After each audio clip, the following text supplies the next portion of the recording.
ବନସ୍ତେ ଡାକିଲା ଗଜ ବରଷକେ ଥରେ ଆସିଛି ରଜଲ ଘେନି ନୂଆ ସଜବାଜ। ଏଇ ଗାଁ ଗହଳିର ଏଇ ପଲ୍ଲୀ ଗୀତଟି ଏବେ ଧୀରେ ଧୀରେ ହଜି ହଜି ଗଲାଣି। ଆଜିର ଆଧୁନିକ ଜମାନାରେ ଯୁବପିଢ଼ି ମାନେ ଆଧୁନିକତାର ଶୀର୍ଷରେ ପହଞ୍ଚିଥିବା ବେଳେ ଏହି ଗ୍ରାମୀଣ ପରମ୍ପରାକୁ ଧୀରେ ଧୀରେ ଭୁଲି ଯାଉଛନ୍ତି। କିନ୍ତୁ ଏହାରି ଭିତରେ ନୟାହାଟ ନିକଟ ନରସିଂହପୁର ଠାରେ ଏକ ରଜ ଉତ୍ସବ ପାଳନ କରାଯାଉଛି। ଏଠାରେ ସମ୍ପୂର୍ଣ୍ଣ ଭାବରେ ପାରମ୍ପରିକ ବ୍ୟବସ୍ଥାରେ ଏହି ରଜ ଉତ୍ସବଟି ପାଳନ କରାଯାଉଛି। ଆପଣ ମାନେ ସିଧାସଳଖ ଦେଖୁଥିବେ ଗଛରେ ଝୁଲି ରହିଛି, ଦୋଳି ରହିଛି ଏବଂ ଝିଅମାନେ ସେଥିରେ ଦୋଳି ଖେଳୁଛନ୍ତି। ଏହି ପାରମ୍ପରିକ ଗ୍ରାମୀଣ ଯୋଉ ଗଣପର୍ବ ରହିଛି ତାହାର ମହକ ଏଠି ଦେଖିବାକୁ ମିଳୁଛି। ଆପଣ ମାନେ ସିଧାସଳଖ ଦେଖୁଥିବେ କୁନି କୁନି ଝିଅମାନେ ଏଠି ଦୋଳି ଖେଳୁଛନ୍ତି ଏବଂ ଏ ରଜ ବାବଦରେ ସେ କଣ ଜାଣିଛନ୍ତି ତାଙ୍କ ସହିତ ଟିକେ ଅଧିକା କଥା ହେବା, କାରଣ ଆଜିର ଯୁବପିଢ଼ି ମାନେ ଆଧୁନିକତାର ଚାକଚକ୍ୟ ଭିତରେ ଆମେ ପରମ୍ପରାକୁ ଭୁଲି ଯାଉଛନ୍ତି, ଆମର ଗଣପର୍ବକୁ ଭୁଲି ଯାଉଛନ୍ତି। କିନ୍ତୁ ଏଇ କୁନି ଝିଅମାନେ ସେଇ ଗଣପର୍ବକୁ ଆମ ପରମ୍ପରାକୁ ଏଠି ଉଜ୍ଜୀବିତ କରି ରଖିଛନ୍ତି। ସିଧାସଳଖ ତାଙ୍କ ସହିତ କଥା ହେବା। ଝିଅ କଣ କହିବ, କିଭଳି ଆଜି ରଜ ପର୍ବ ପାଳନ କରିଛ?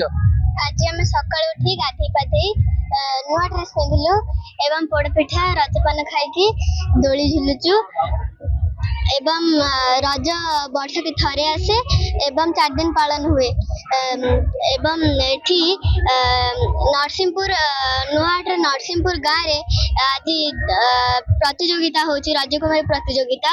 एठी बहुत सारा कैटेगरी अच्छी डांस सॉन्ग ड्राइंग एम सब एक्स्ट्रा एक्स्ट्रा सब अच्छी जहाँ जो कि समस्ते एठी प्रतियोगिता माने एठी भाग नहीं चंदी एवं एबे आरंभ होबा से प्रतियोगिता। निश्चित भाव में आमर परंपरा जमी कहे प्रति ओषारे गोटे गोटे पिठा थाए से भाव में रज पर्व में पोड़ पिठार गोटे महत्व रही है।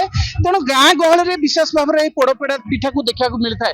आम सहित आगे झील मैंने अच्छा सहित कथा केमती से रज को पालन कर झील केमती रज पालन कर हमें आज सकाळे उठी को फास्ट गाधा बधा कर सारा पर नुआ ड्रेस पिंधिकी फास्ट घर सब मुरबी मान को प्रणाम कर सारा पर मंदिर गलु मंदिर आसिकी एठी आयोजन होइतला माने दोड़ी आयोजन होइतला सेठी एठी आसिकी दोड़ी खेलिलु बहुत खेल भी अच्छी नाच अच्छी सिंगिंग अच्छी जी जो पार्टिसिपेट करें एमती निश्चित भाव में कथार अच्छी ओडियार परंपरा को नहीं ओडियार पर्वपर्वाणी रही है। ओडियार देवता ओडिया परंपरा बाद देना आम महाप्रभु जगन्नाथ क्षेत्र में यही पानर परंपरा रही विशेष भाव में रज आसिले रज पानर गोटे स्वतंत्र महत्व रही है।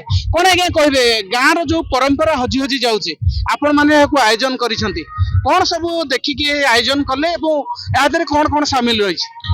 नहीं मु तो फर्स्ट ऑफ ऑल धन्यवाद देवी से सान भाई जी आमर संपद महांती जे गोटे निरा ढंग माने विलुप्त पाए माने परंपरा ओडियार परिचय कहले साधारणतः गाँ गहली रज को बहुत सारा मान्यता थाए से जो टिया पुंजी नारंग हो भाई दोली खेल हो ये तो सब विलुप्त प्राय संस्कृति किंतु एमती जड़े माने उदीयमान युवक जी आम मान गहण अच्छी जी अंचल गर्व माने कहले भी माने ये नहीं तार जो निरा प्रचेषा सी पुणी थे प्रमाणित कर इच्छा शक्ति अच्छी सब असाधारण सब जिनस भी साधन परंपरा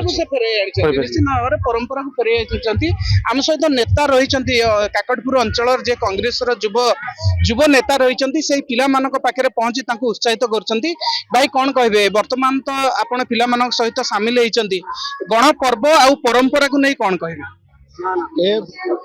जो आमर पूर्व पुरुष माने रज पर्वटी जो आमर संस्कृति अच्छी एटा आम अनुभव कर निहाती आवश्यक खाली एपाई नुहे गोटे मौज एटा गोटे टाइप बंधु मिलन एक दुई कथा आम देखु कुनि कुनि झील हूँ पुओ हूँ एम सब निजक सुसज्जित कर विभिन्न ट्रेडिशनल आमर जमी ओडिसी हो विभिन्न कार्यक्रम एम निज निज नियोजित कर परंपरा जो दिन दिन छोट छोट पिला मोबाइल जो भूली जाऊँगी आम अनुभव कर रज पर्वटी नथिले हुए तो पिला सब किसी आम ट्रेडिशन विषय किसी जानी पार नथांते आम अनुभव आम धन्यवाद दौचे अंचल युवक मान को विशेष भाव आम महांती को जी कि प्रथम थर आयोजन कले पिला डाक विभिन्न प्रकार कार्यक्रम पिला को नियोजित करमती कि ट्रेडिशनल कार्यक्रम छड़ा ये आम पूर्वतन सरपंच कुनियाबू मानस बाबू ये सब पिची भाईना सब आसिकी पिला को समाज को गोटे वार्ता दौरान